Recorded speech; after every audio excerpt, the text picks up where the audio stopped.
इस लेक्चर में हम क्लास 10th की एक्सरसाइज 4.1 के थ्योरी सेक्शन को कंप्लीट करेंगे, जैसा कि आप स्क्रीन पर देख पा रहे हैं। तो आइए शुरू करते हैं। तो क्वेश्चन नंबर फर्स्ट है, एक आयताकार भूखंड का क्षेत्रफल 528 मीटर की घात 2 है। क्षेत्र की लंबाई मीटर में, यानी ये बोल रखा है लंबाई और चौड़ाई किस चीज़ में है, मीटर में। चौड़ाई के दुगने से एक अधिक है। हमें भूखंड की लंबाई और चौड़ाई ज्ञात करनी है। और इन सवालों में निम्न स्थितियों को द्विघात समीकरण के रूप में निरूपित करना है, यानी कि हल नहीं करना, बस खाली द्विघात समीकरण में निरूपित करना है। तो शुरू करते हैं।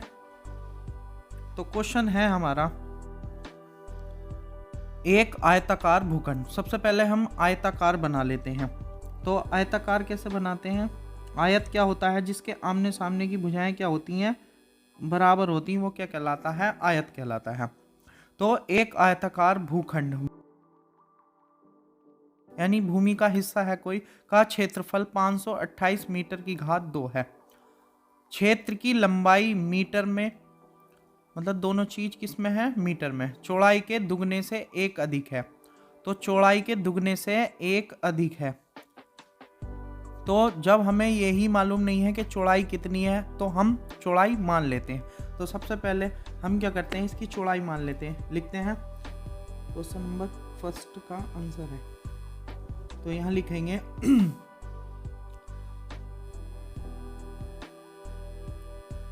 आयत की चौड़ाई। ये क्या किया है हमने, यहाँ मान लिया है। तो माना आयत की चौड़ाई बराबर x मीटर। उसके बाद बोल रखा है क्षेत्र की लंबाई चौड़ाई के दुगने से एक अधिक है। तो हमने आयत की चौड़ाई कितनी मान ली, x मीटर। ये क्या होगी इसकी चौड़ाई, x मीटर।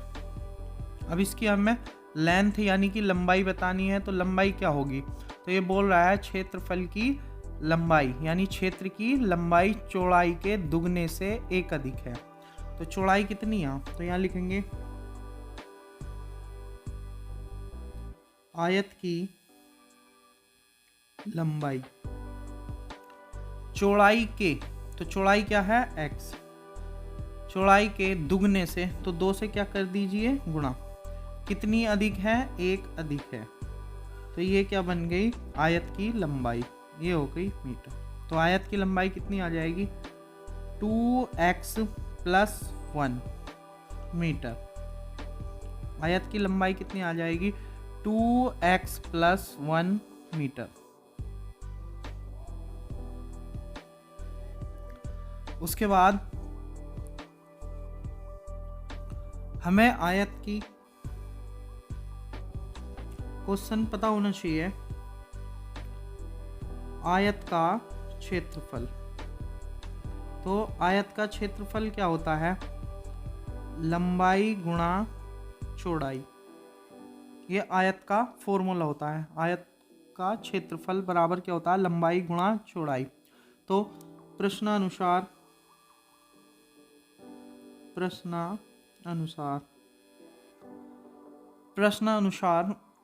बताया है इसने, हमें भूखंड की लंबाई और चौड़ाई क्या करनी है, ज्ञात करनी है। लेकिन ऊपर सबसे ऊपर दे रखा है एक आयताकार भूखंड का क्षेत्रफल, यानी भूखंड का क्षेत्रफल कितना दे रखा, आयत का 528 मीटर।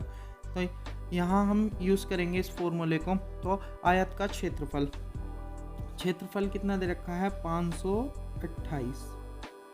इसमें हम रख देंगे, चाहे ऐसे भी लिख सकते हैं, आयत का क्षेत्रफल बराबर 528 मीटर की घात 2। अब यहाँ हम लिखेंगे, आयत का क्षेत्रफल इस बराबर। तो आयत का क्षेत्रफल होता है लंबाई गुणा चौड़ाई बराबर दे रखा है 528। अब यहाँ हम लंबाई का मान रख देंगे। तो लंबाई का मान कितना था, x, 2x + 1। लंबाई कितनी थी, 2x + 1। गुणा की जगह गुणा लगाएंगे। फिर उसके बाद चौड़ाई कितनी थी, x मानी थी हमने। तो x बराबर 528। यहाँ हम सबसे पहले x की इसके अंदर गुणा करते हैं, तो x की 2x से होगी तो कितना आएगा 2x स्क्वायर प्लस x की 1 से हुई तो x बराबर 528, 2x square plus x minus 528, ये प्लस का है इधर आके माइनस का बराबर 0, तो ये ही इसका आंसर। यह द्विघात समीकरण में निरूपित हो गया। अगर इसकी लंबाई और चौड़ाई मालूम करता तो इसको हम हल कर लेते। क्वेश्चन नंबर 2 है, दो क्रमागत धनात्मक पूर्णांकों का गुणनफल 306 है, हमें पूर्णांकों को ज्ञात करना है। तो दो क्रमागत धनात्मक पूर्णांकों का गुणनफल, तो सबसे पहले हमें यह पता होना चाहिए क्रमागत किसे बोलते हैं। तो आइए शुरू करते हैं। क्वेश्चन नंबर 2, क्वेश्चन नंबर 2 है, तो क्रमागत क्या होता है, जैसे एक के बाद क्या आता है 2 आता है, एक में एक जुड़ेगा तो कितना आता है 2, 2 में को एक जुड़ेगा तो कितना आएगा 3, यानी कि ये चल रहा है क्रम, एक के बाद एक जुड़कर ही तो 2 आता है, 2 के बाद एक जुड़ता है तो कितना आता है 3, इसी प्रकार हम मान लेते हैं। तो क्वेश्चन में मांगा है दो क्रमागत धनात्मक पूर्णांकों का गुणनफल। तो सबसे पहले हम दो संख्याएं मान लेते हैं क्रम से चलने वाली। यदि हम एक x लेते हैं तो अगली संख्या क्या होगी x प्लस 1, यानी एक जुड़ के कोई ना कोई संख्या आएगी। माना दो क्रमागत धनात्मक संख्याएं क्या है x, x प्लस 1 है। क्या मान लिया हमने x और x प्लस 1, क्योंकि x है, अगर 3 बोलता तो नेक्स्ट में क्या लिखते हैं हम x प्लस 2, 4 बोलता तो x प्लस 3, इसी प्रकार हम कितनी भी संख्या देता हम उसको कर लेते। तो दो क्रमागत धनात्मक पूर्णांकों का गुणनफल 306 है, कितना है 306, इन दोनों का गुणनफल। तो यहाँ लिखेंगे प्रश्नानुसार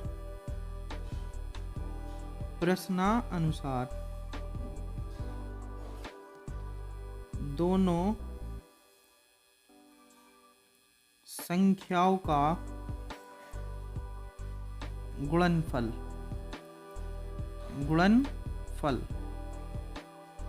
बराबर कितना दे रखा है 306। तो यहाँ हम संख्याएं लिख लेते हैं। पहली संख्या थी x, गुणनफल का मतलब क्या होता है उनके बीच में क्या लगा दो गुणा, तो पहली संख्या x, दूसरी संख्या क्या आ गई x प्लस 1, बराबर कितना दे रखा है 306। अब इनकी आपस में हम मल्टीप्लाई करते हैं, x की x से हुई तो x स्क्वायर प्लस x की प्लस 1 से हुई तो x की x से 1 आ जाएगा, सॉरी x आ जाएगा 306। तो x square plus x, 306 plus के इधर आकर किसके हो जाएंगे माइनस के, तो 306 बराबर 0, यही इसका आंसर। तो क्वेश्चन नंबर 3 करते हैं। तो क्वेश्चन नंबर 3 है, क्वेश्चन नंबर 3 है, रोहन की माँ उससे 26 वर्ष बड़ी है, उनकी आयु, रोहन की माँ उससे 26 वर्ष बड़ी है, उनकी आयु वर्षों में, यानी उनकी आयु किस में दर्शा रखी है वर्षों में, का गुणनफल अब से 3 वर्ष पश्चात 360 हो जाएगी। हमें रोहन की वर्तमान आयु ज्ञात करनी है। तो सबसे पहले हम रोहन की माँ उससे 26 वर्ष बड़ी है, तो रोहन की कुछ आयु मान लेते हैं। तो देखिए कैसे करते हैं। ये रोहन है और ये माँ है। तो रोहन की आयु हम x मान लेते हैं। तो क्वेश्चन में बोला है रोहन की माँ उससे 26 वर्ष बड़ी है। यदि रोहन की x है तो उसकी माँ की आयु कितनी हो जाएगी x प्लस 26। ठीक, रोहन की x है तो क्योंकि उससे 26 वर्ष बड़ी है तो कितना हो जाएगा x प्लस 26। यदि 3 वर्ष पश्चात, 3 वर्ष पश्चात, तो रोहन x का था 3 साल बाद कितने का हो जाएगा, x प्लस 3 का, और उसकी माँ x प्लस 26 तो पहले ही थी और 3 साल और बढ़ गई, तो कितना आ जाएगा, x प्लस 26 प्लस 3, तो कितना हो जाएगा x प्लस 3, और यहाँ कितना हो जाएगा x प्लस 29।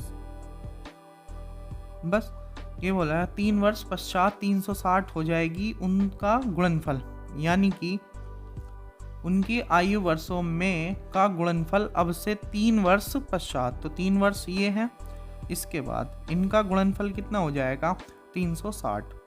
तो इसको हम रफली समझा, अब इसको हम करते हैं। तो यहाँ हम क्या करते हैं,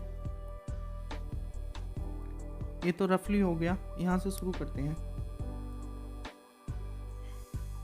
तो माना रोहन की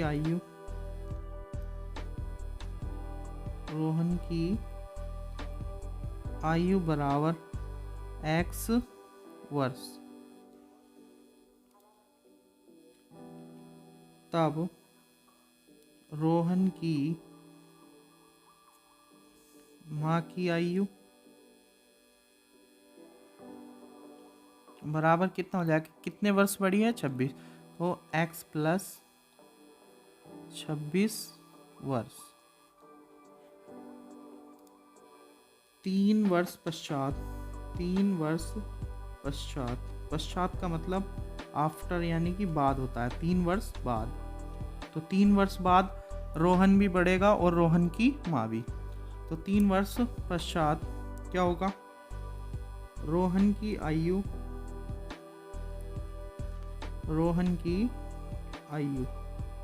कितनी हो जाएगी, x प्लस 3 वर्ष। रोहन की माँ की आयु कितनी हो जाएगी, माँ की आयु x प्लस 26 तो पहले थी, अब 3 साल और हो जाएंगे, तो कितना हो जाएगा x प्लस 29 वर्ष, कितनी हो जाएगी x प्लस 29 वर्ष। तो ये 3 वर्ष पश्चात है, यहाँ हम लिख देंगे 3 वर्ष पश्चात रोहन की माँ की आयु और रोहन की आयु। तो अब आगे करते हैं, यहाँ लिखेंगे प्रश्नानुसार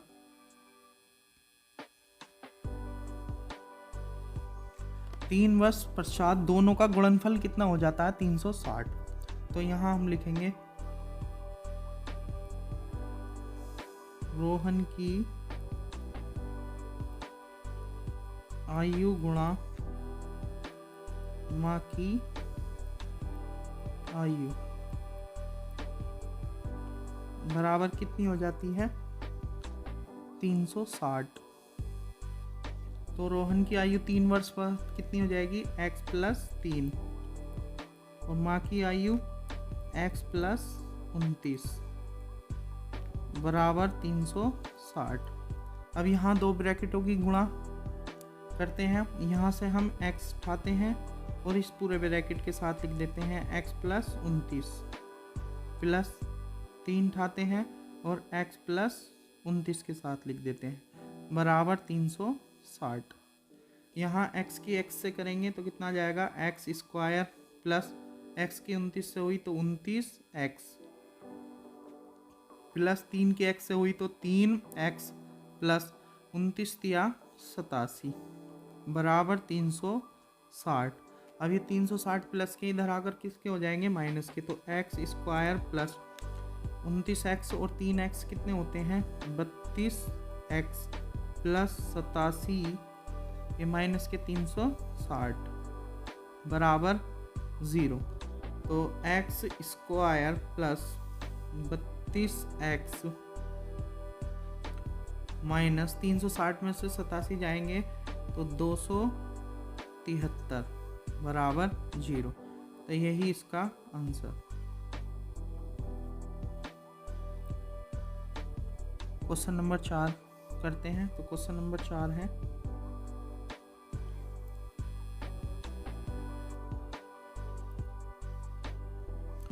क्वेश्चन नंबर 4 है, एक रेलगाड़ी 480 किलोमीटर की दूरी समान चाल से तय करती है।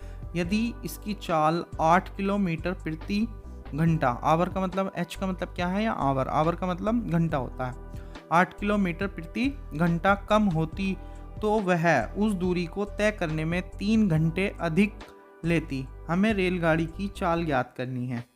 तो क्वेश्चन नंबर 4 शुरू करते हैं। तो सबसे पहले हम रेलगाड़ी की चाल मान लेते हैं। तो माना रेलगाड़ी की चाल बराबर x किलोमीटर प्रति घंटा, h का मतलब क्या होता है, आवर। तो रेलगाड़ी की चाल, दूरी दे रखी है, दूरी दे रखी है 480 किलोमीटर।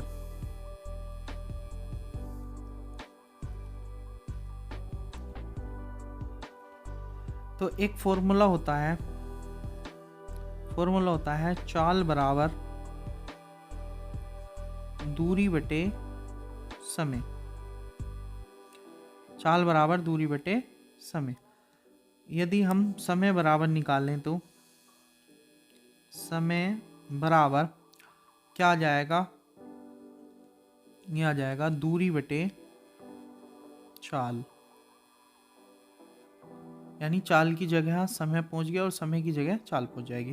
तो यहाँ से हमें पता लग जाएगा कि समय बराबर क्या होता है, दूरी बटे चाल। तो यहाँ से हम समय निकाल लेते हैं। समय बराबर हो जाएगा दूरी बटे चाल। तो दूरी कितनी दे रखी है, दूरी दे रखी है 480 किलोमीटर बटे चाल कितनी है x, तो इतना घंटा लगेगा। अब नई चाल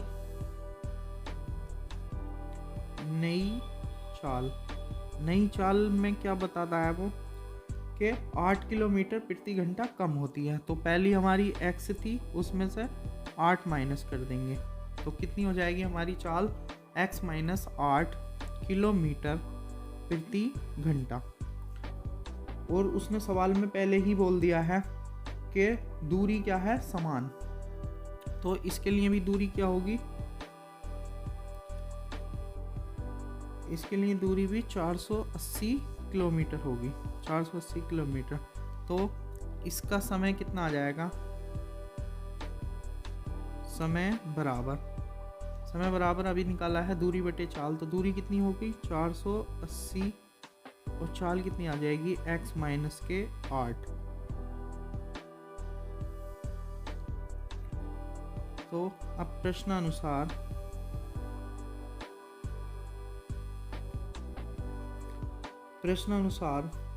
उसने बताया है, यदि इसकी चाल 8 किलोमीटर प्रति घंटा कम होती है तो वह उस दूरी को तय करने में 3 घंटे अधिक समय लेते हैं। तो पहले वाले समय से कितने फालतू लेते हैं,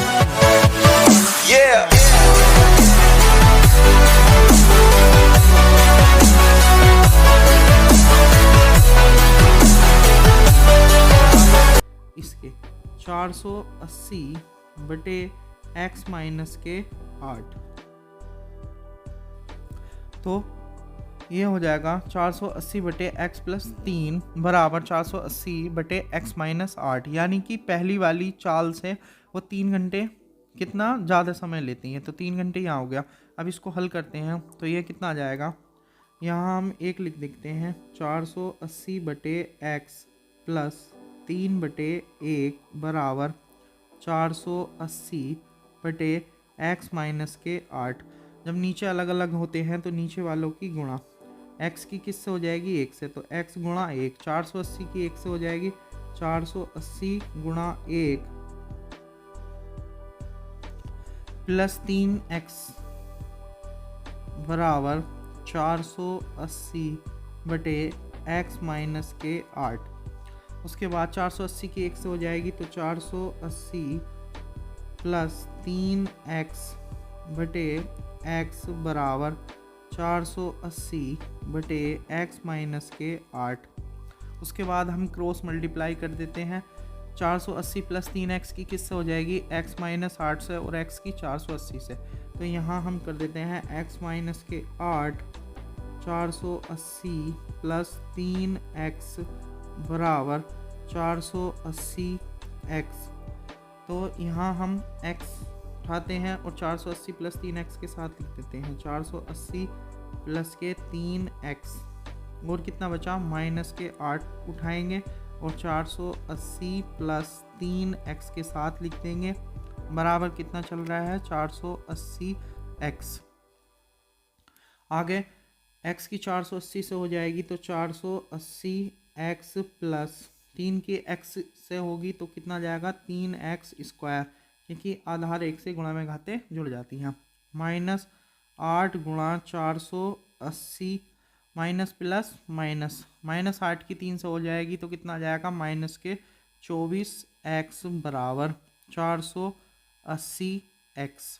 तो ये आ जाएगा 480x, ये प्लस के इधर आके माइनस के, तो 480x plus 3x square minus 480 की 8 से गुणा करते हैं, इसकी गुणा करके कितना आएगा, 3840